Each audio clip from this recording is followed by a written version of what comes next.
सबसे पहले आपको भारत से खबर देंगे, जिसके शहर अहमदाबाद में एयर इंडिया का मुसाफिर तैयारा गिरकर तबाह हो गया है। 100 से जायद अफराद हलाक हो गए। भारतीय मीडिया के मुताबिक अहमदाबाद से लंदन जाने वाली प्रवास टेक ऑफ के कुछ देर बाद ही सरदार पटेल एयरपोर्ट के करीब ही गिरकर तबाह हो गई। तैयारे में 2 पायलट और अमले के 10 अरकान समेत 242 अफराद सवार थे। साबिक वज़ीर गुजरात विजय रूपानी भी तैयारे में सवार थे। मुसाफिर तैयारे में बरतानवी शहरी भी सवार थे। फायर ब्रिगेड की 5 से जायद गाड़ियां मौके पर पहुंच गईं और आग बुझाने का अमल जारी। ऐनी शाहिदीन का कहना है कि अचानक 3 जोरदार धमाकों की आवाजें सुनी और फिर धुएं के गहरे सयाह बादल उठते देखे। हादसे की वजह और नुकसान की मुकम्मल तफसीलात फिलहाल जारी नहीं की गई। एयरपोर्ट जाने वाली तमाम सड़कें बंद कर दी गई हैं।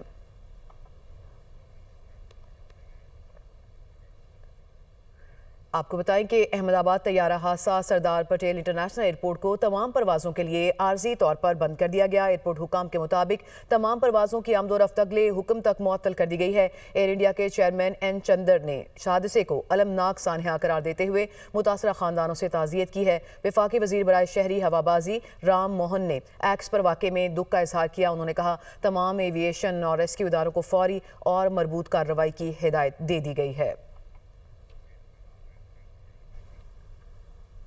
एयर इंडिया का बोइंग 787 ड्रीम लाइन्स तैयारा अहमदाबाद में गिरकर तबाह हुआ। बोइंग कंपनी के शेयर्स में शदीद गिरावट देखी गई। प्री मार्केट ट्रेडिंग में बोइंग के शेयर्स 7.8% कम होकर $197.3 पर आ गए हैं। जबकि चेयरमैन पीपल्स पार्टी बिलावल भुट्टो जरदारी ने भारत में तैयारा हादसे पर अफसोस का इजहार किया है। भारत के अवाम से दिली ताज़ियत का इजहार करता हूं, बिलावल भुट्टो जरदारी की जानिब से ये ट्वीट भी किया गया है। तो चेयरमैन पीपल्स पार्टी बिलावल भुट्टो जरदारी ने भारत में तैयारा हादसे पर इजहार अफसोस किया है और भारत के अवाम से दिली ताज़ियत का इजहार किया है और ये इजहार उन्होंने एक ट्वीट के जरिए किया है।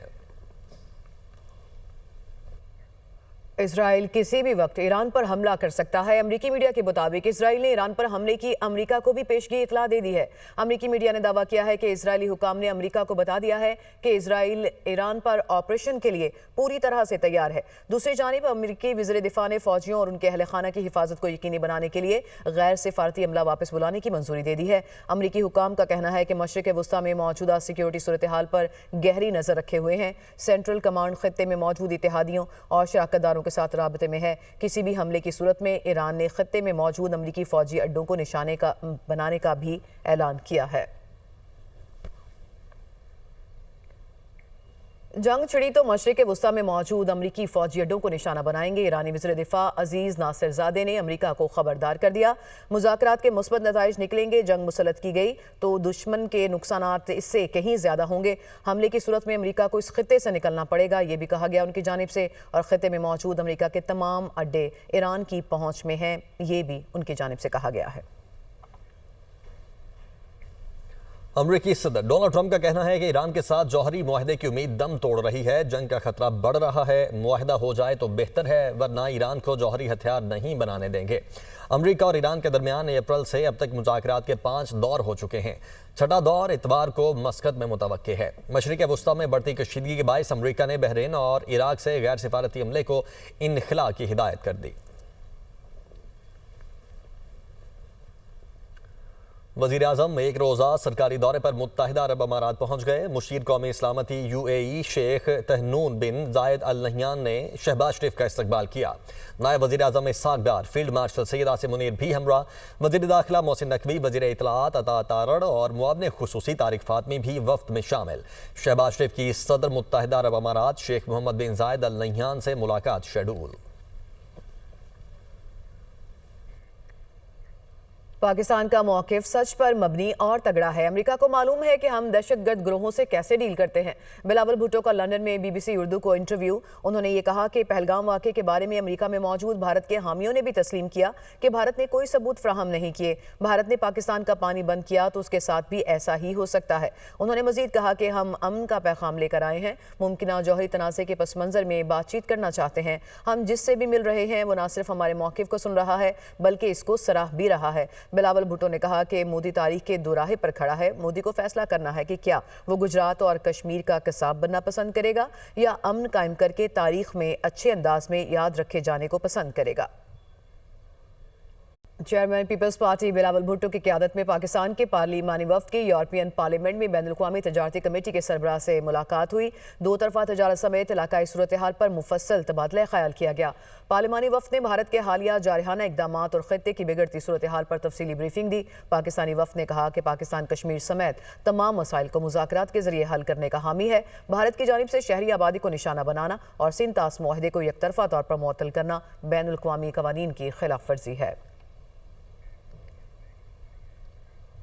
Welcome back. वजीर आजम का chairman, deputy chairman senate, speaker और डेप्यूटी स्पीकर कौमी असम्बली की तनख्वाहों में इजाफे का नोटिस। ज़राए के मुताबिक वजीर आजम शहबाज शरीफ ने स्पीकर और चेयरमैन सेनेट से रिपोर्ट तलब कर ली। रिपोर्ट की रोशनी में वजीर आजम स्पीकर और चेयरमैन की तनख्वाहों में इजाफे पर फैसला करेंगी। आगे बढ़ते हैं। पंजाब हुकूमत का artificial intelligence central media monitoring unit कायम करने का फैसला। मसनूई ज़हानत से चलने वाले सेंट्रल मीडिया मॉनिटरिंग यूनिट को डिजिटल मीडिया विंग में बनाया जाएगा। हसन रजा, ब्यूरो चीफ लाहौर, हमारे साथ मौजूद हैं। हसन, बताइएगा क्या मकसद होगा इस विंग का?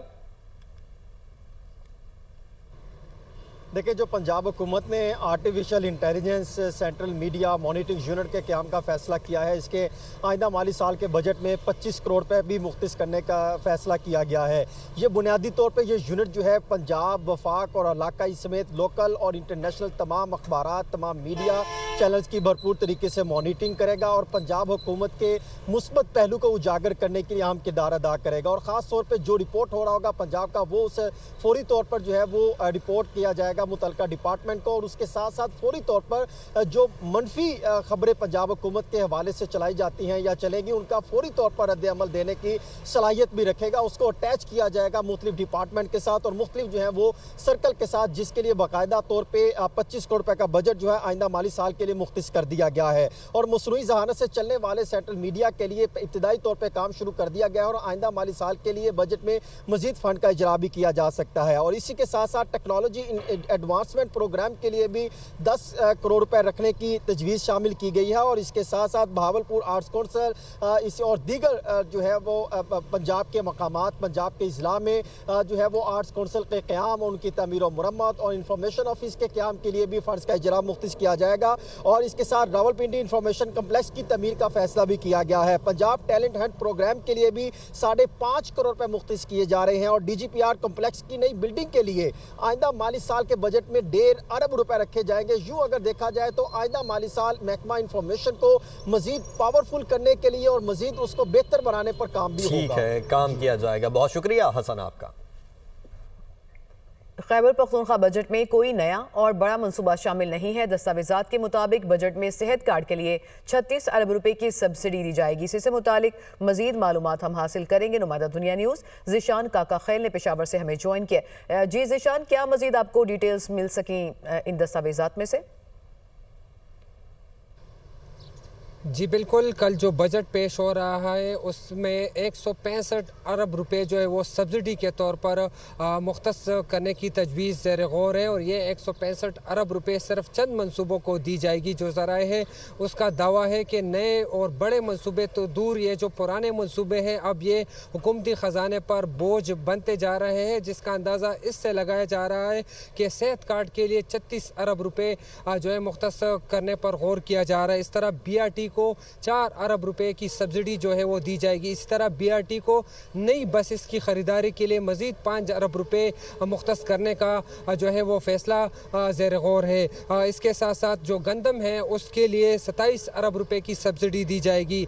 MTIs जो हॉस्पिटल्स है खैबर पख्तूनख्वा के बड़े बड़े शहरों में, उसके लिए 65 अरब रुपए मुख्तस करने की जो सब्सिडी है वो ज़ेर गौर है। इस तरह जामियात के लिए 6 अरब और अद्वियात की खरीदारी के लिए 13 अरब और गुड गवर्नेंस के फ़रोग़ के लिए 7 अरब रुपए जो है वो रखी जाएगी।